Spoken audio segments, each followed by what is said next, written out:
The ESP32 is one of the most popular boards for DIY electronics. Most people use it for simple things: Wi-Fi, Bluetooth, sensors, relays, small web pages. But this tiny board can do much more than that. It has hidden features that can save battery, fix pin problems, remove extra buttons, make displays smoother, and even create tiny radio experiments. In this video, I'll show you 10 hidden ESP32 features that can make your projects smarter, cleaner, and more professional. Feature number 1, the ULP coprocessor. Battery projects have one big problem: power. If the ESP32 stays awake all the time, the battery drains fast. Deep sleep saves power. But in deep sleep, your normal code stops running. So how can the board still watch a sensor while the main chip is sleeping? That is where the ULP coprocessor helps.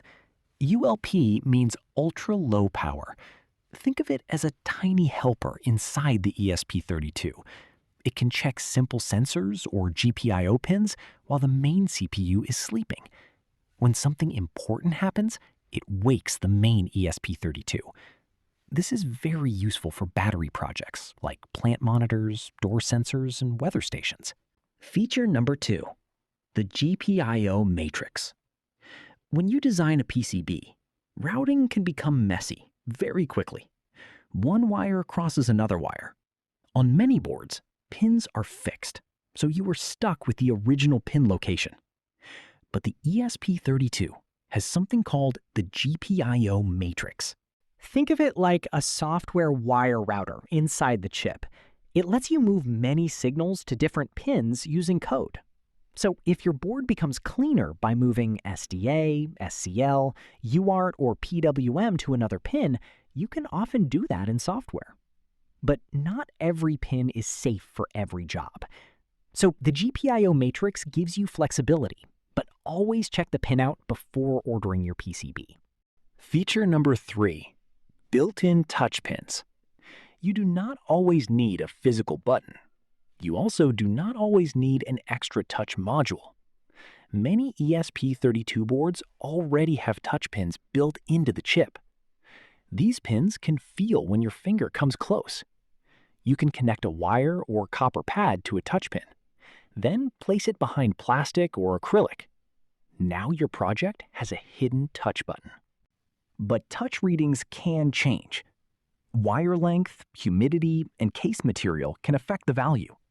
So measure the normal value, measure the touched value, and set your limit between them. Feature number 4, DMA. Displays and audio can slow down your project. A TFT display needs a lot of data. An LED matrix needs fast updates. Audio also needs constant data flow. When the CPU handles all of this, your project can lag. The display updates, but buttons feel slow. Animation runs, but sensor values freeze. That is where DMA helps. DMA means direct memory access. In simple words, hardware moves data by itself. The CPU does not need to push every byte. So the ESP32 can send display data through SPI or audio through I2S while the main code keeps running. The result is smoother displays, better audio, and less lag. Feature number 5, Wi-Fi promiscuous mode. Normally, the ESP32 only listens to its own Wi-Fi connection. But in promiscuous mode, it can watch Wi-Fi activity on one channel. It does not magically read private messages or passwords. This is not like a hacker movie.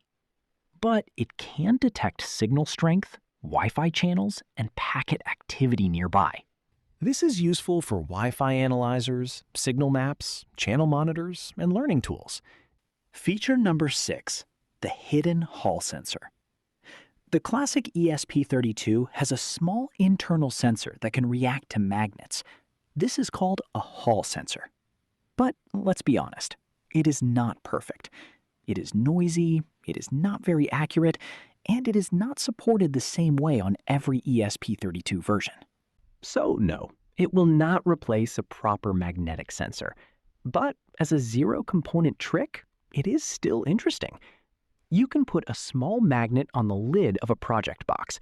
When the lid opens or closes, the magnetic field changes.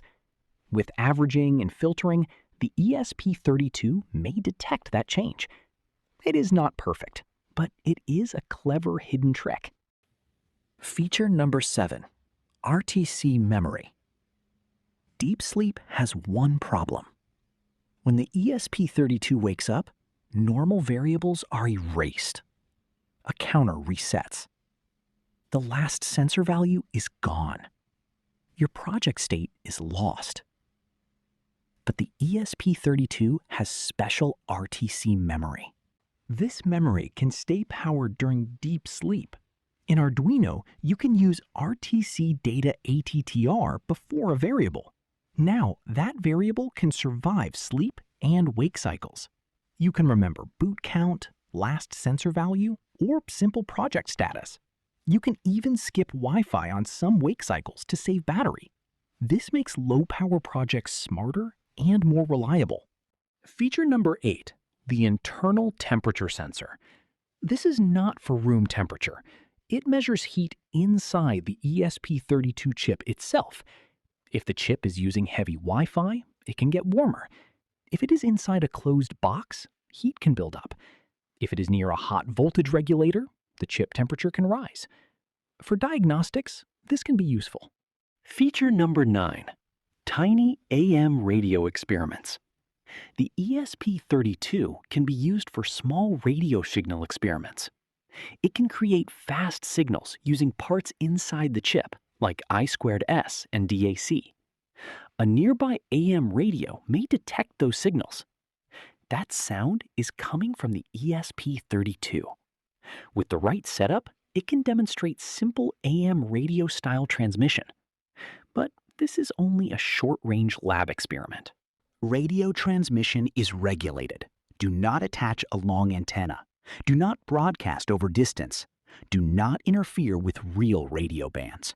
The real value is learning how radio signals work. A tiny ESP32 can become a mini classroom for radio theory.